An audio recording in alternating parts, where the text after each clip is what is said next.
Hello guys, welcome back again. Today's topic is curved arrow notation. So today we will discuss about curved arrow notation in this video. So let's get started.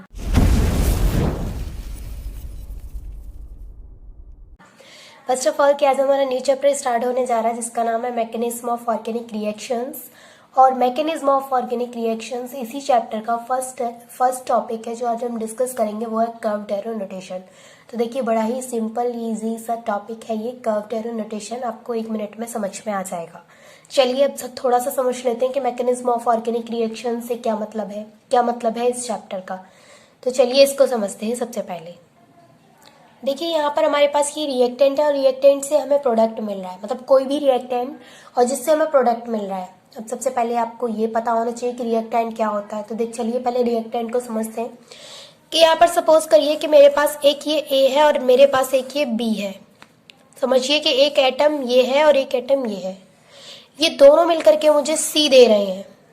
ये दोनों मिलकर के मुझे क्या दे रहे हैं? सी। चलिए आपको ऐसे क्लियर नहीं हो रहा है तो हम इसको इजी से एग्जांपल से रिलेट करके समझते हैं।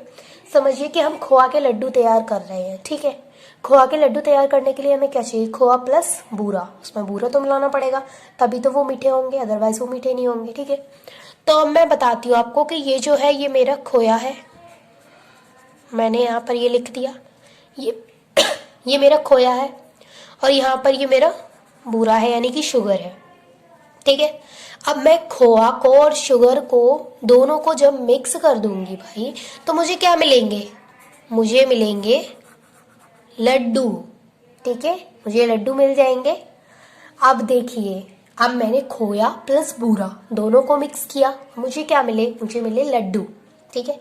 अब जो मुझे लड्डू मिले ना उसको तो बोलूंगी मैं प्रोडक्ट, और जिन चीजों से मिलाकर के मैंने लड्डू को तैयार किया उसको बोलूंगी मैं रिएक्टेंट्स, ठीक है। अब आपको समझ में आ रहा होगा कि रिएक्टेंट्स का मतलब मैं क्या बताने की कोशिश कर रही हूँ कि रिएक्टेंट्स का मतलब ये है कि कोई भी चीज जब आपस में मिल करके कोई नई चीज बना रही है, मतलब कि खोया और बूरा आपस में मिल करके, खोया और शुगर पाउडर आपस में मिल करके एक लड्डू दे रहे हैं हमको, तो वो लड्डू हमारा प्रोडक्ट है वहां पर, और खोया प्लस बूरा रिएक्टेंट का काम कर रहे हैं क्योंकि वो दोनों आपस में मिक्स हो रहे हैं, ठीक है। अब ये चीज आपको क्लियर हुई कि प्रोडक्ट क्या होता है, रिएक्टेंट क्या होता है।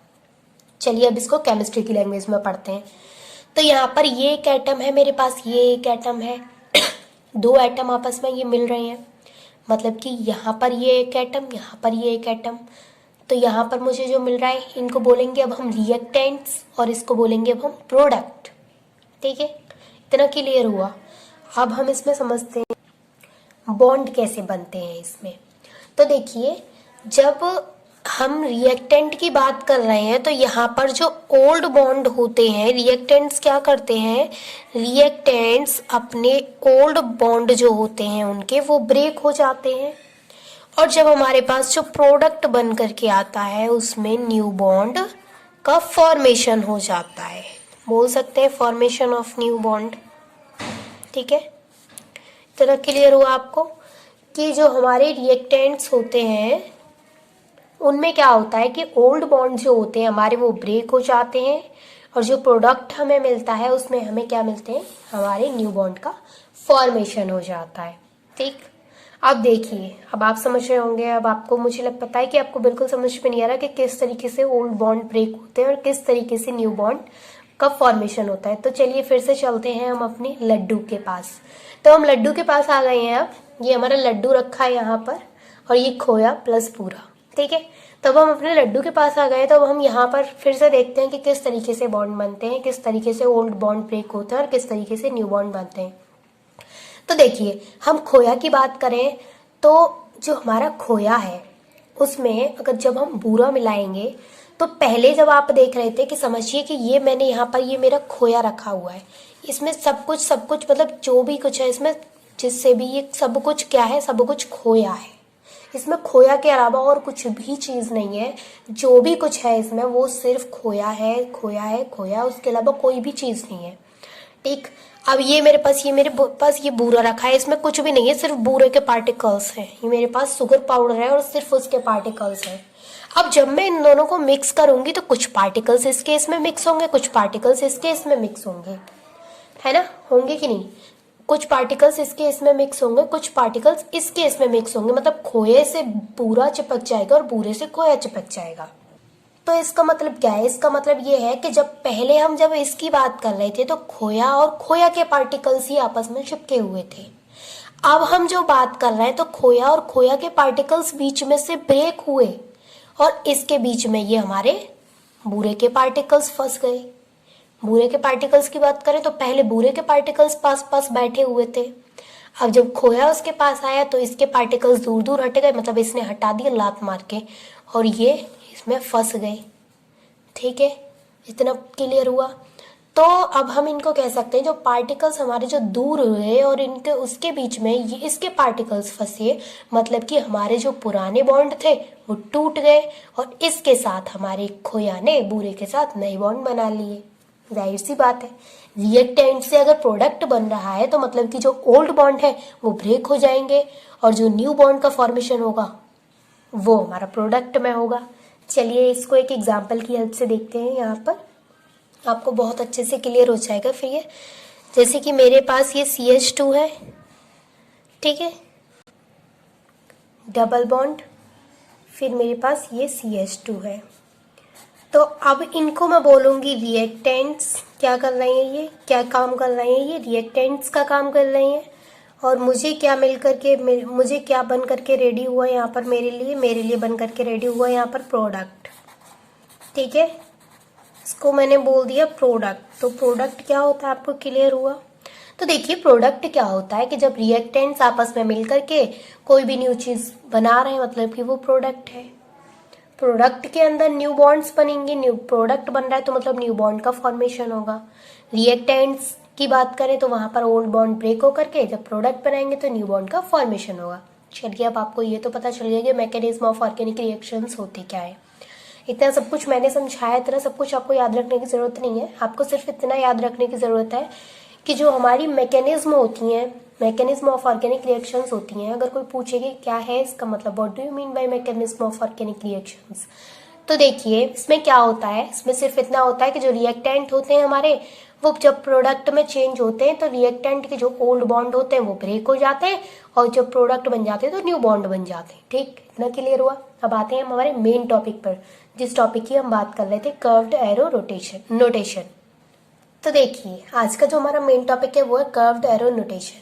तो कर्व्ड एरो नोटेशन में हम पढ़ेंगे कि किस तरीके से, पहले तो सबसे पहले ये समझिए कि कर्व्ड एरो का मतलब क्या है। तो देखिए यहाँ पर कर्व्ड एरो का मतलब है ये, है ना, ये कर्व्ड एरो का जो सिंबल है वो कुछ इस तरीके से है, पहचान सकते हो ना, इस तरीके से। तो ये है कर्व्ड एरो। अब देखिए कर्व्ड एरो नोटेशन है क्या, तो यहाँ पर क्या होगा, यहाँ पर हमारा इलेक्ट्रॉन पेयर का ट्रांसफर होगा। देखिए चलिए पहले इसको एग्जाम्पल की हेल्प से समझते हैं फिर डेफिनेशन समझते हैं इसकी। तो देखिए जैसे यहाँ पर मेरे पास ये CH3 है और यहाँ पर एक इलेक्ट्रॉन इसने दिया, एक इसने दिया और ये Cl है। तो शेयरिंग करके इन्होंने एक बॉन्ड बनाया। एक बॉन्ड कितने इलेक्ट्रॉन से बनता है? 2 इलेक्ट्रॉन से पेयर से बनता है ना, तो इलेक्ट्रॉन पेयर हो गया, एक इसने दिया एक इसने दिया, शेयरिंग हुई तो कोवेलेंट बॉन्ड बना। ठीक है, अब देखिए यहाँ पर कर्व्ड एरो नोटेशन में क्या होगा कि ये जो हमारा बॉन्ड है ये इसकी तरफ ट्रांसफर हो जाएगा। ठीक है, तो कैसे हमारे पास क्या आएगा, तो हमारे पास आएगा CH3 Cl और जो हमारा CH3 है उस पर पॉजिटिव चार्ज आएगा। क्यों आएगा भाई? और इस पर नेगेटिव चार्ज आएगा। क्यों? क्योंकि इसका रीजन क्या है कि जब इन दोनों ने अपने अपने एक एक इलेक्ट्रॉन करके शेयरिंग की तो इन दोनों ने अपने अपने इलेक्ट्रॉन यहाँ पर डाले और Cl ज्यादा चालाक निकला, इसकी इलेक्ट्रोनेगेटिविटी ज्यादा है, तो इसने क्या किया, इसने इस बॉन्ड को अपनी तरफ खींच लिया, मतलब इसने अपनी ताकत के बल पर ये सारा बॉन्ड अपने तरफ खींच लिया। तो CH3 का जो एक इलेक्ट्रॉन था इसमें, इसका जो 50% पार्ट था इसमें, उसको भी Cl अपनी तरफ ले गया, तो ये कंगाल हो गया बेचारा, इस पर प्लस चार्ज आ गया।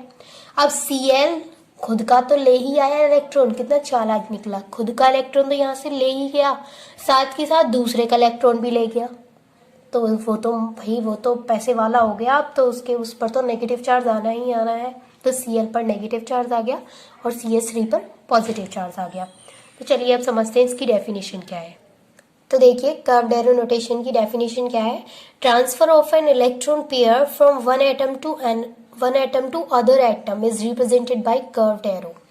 मतलब कि इसका मतलब क्या है कि इलेक्ट्रॉन पेयर का ट्रांसफर होगा एक एटम से दूसरे एटम पर, तो उसको हम ऐसे एरो से दिखाएंगे कि जो हमारा एटम है जिस साइड जाएगा उस साइड ही हम ऐसा एरो करके दिखा देंगे, ठीक है। और इसमें हमारा प्लस चार्ज और माइनस चार्ज आएगा। प्लस चार्ज किस पर आएगा, जो हमारा करीब हो जाएगा, जिसका मतलब छीन के ले जाएगा दूसरा एटम इलेक्ट्रॉन। माइनस चार्ज किस पर आएगा, जिस पर इलेक्ट्रॉन और ज्यादा हो जाएंगे, मतलब कि वो जिस दूसरे का जो लेके भाग आएगा उस पर नेगेटिव चार्ज आ जाएगा, ठीक है। तो हम बोल सकते हैं कि यहाँ पर आयंस बनते हैं। आयंस तो ऑफकोर्स बनेंगे ही आयंस, क्योंकि यहाँ पर इलेक्ट्रॉन जब छीन लिए, जब ये बी इससे इलेक्ट्रॉन छीन लेगा तो इस पर प्लस चार्ज आ जाएगा, इस पर माइनस चार्ज आ जाएगा। तो मतलब कि क्या होगा, ये आयंस हो गए। आयंस क्या होते हैं, आयंस क्या होते हैं, जब किसी भी एटम के ऊपर कोई भी चार्ज है, प्लस चार्ज है माइनस चार्ज है, तो वो आयंस होते हैं। सेट के लिए चलिए अब यहाँ पर ये, अब आपको डेफिनेशन क्लियर हुई। अब एक एग्जांपल और देखिए यहाँ पर कि अब जब मैंने ये वाला जो एरो है मेरा वो बी की तरफ, मतलब बी ने ये जो बॉन्ड है अपनी तरफ खींच लिया, तो बी पर नेगेटिव चार्ज आया क्योंकि बी पर इलेक्ट्रॉन एक्सेस में हो गए, और ए पर पॉजिटिव चार्ज आया क्योंकि ए पर जो इलेक्ट्रॉन की हुई वो कमी हुई। अब यहाँ पर देखिए दूसरे एग्जाम्पल में क्या दिखा रहा है, या दूसरे एग्जाम्पल में दिखा रहा है कि अब ए ज्यादा चालाक निकला, ये बॉन्ड जो है वो ए ने अपनी ओर खींच लिया। तो देखिए ए पर नेगेटिव चार्ज आ गया और बी पर पॉजिटिव चार्ज आ गया, ठीक है। अब जो हमारा नेक्स्ट टॉपिक है इसमें वो ये है half arrow notation. Half arrow notation क्या होता है, तो देखिए वहां पर जब कर्व्ड एरो नोटेशन पढ़ रहे थे हम, तो वहां पर इलेक्ट्रॉन पेयर ट्रांसफर हो रहा था, यहाँ पर सिर्फ एक इलेक्ट्रॉन ट्रांसफर होगा और सिंबल इसका इस तरीके का होगा। देखिए इसका सिंबल ऐसा होगा, उसका सिंबल ऐसा था, इधर से भी ऐसा था, लेकिन इसका सिर्फ एक साइड को ऊपर को निकला हुआ होगा, ठीक। चलिए ये देखते हैं इसका एग्जाम्पल की। तो यहाँ पर क्या हुआ, ये जो ए है और बी है, इन दोनों ने एक बॉन्ड बनाया। बी ने बोला कि मुझे मेरा इलेक्ट्रॉन दे भाई, तो ए बोला ठीक है भाई तेरा ही इलेक्ट्रॉन है ले जा। तो ये अपना एक इलेक्ट्रॉन ले आया, इस वजह से इसकी तरफ ये एरो बना दिया उसने। तो इस पर फ्री रेडिकल आ गया और ए पर भी उसका इलेक्ट्रॉन, एक इलेक्ट्रॉन इसके पास रह गया, एक ये ले आया, तो दोनों के ऊपर फ्री रेडिकल आ गया। चलिए डेफिनेशन देखते हैं। Transfer of one electron from one atom to other atom is represented by half arrow, ठीक है। और हाफ एरो किस तरीके से बनाते हैं, इस तरीके से, ये चीज आपको ध्यान रखनी है। तो आपको ये चीज क्लियर हो गई ना कि कर्व्ड एरो नोटेशन और हाफ एरो नोटेशंस क्या होते हैं, और ये भी क्लियर हो गया होगा अच्छे से कि मैकेनिज्म ऑफ ऑर्गेनिक रिएक्शंस से आप क्या समझते हैं। तो आप बता सकते हैं कि क्या होता है, वहां पर रिएक्टेंट्स प्रोडक्ट बन जाते हैं, और रिएक्टेंट्स प्रोडक्ट जब बनते हैं तो रिएक्टेंट्स के जो ओल्ड बॉन्ड होते हैं वो ब्रेक हो जाते हैं, प्रोडक्ट के न्यू बॉन्ड फॉर्मेशन हो जाता है, ठीक है। Thanks for watching this video.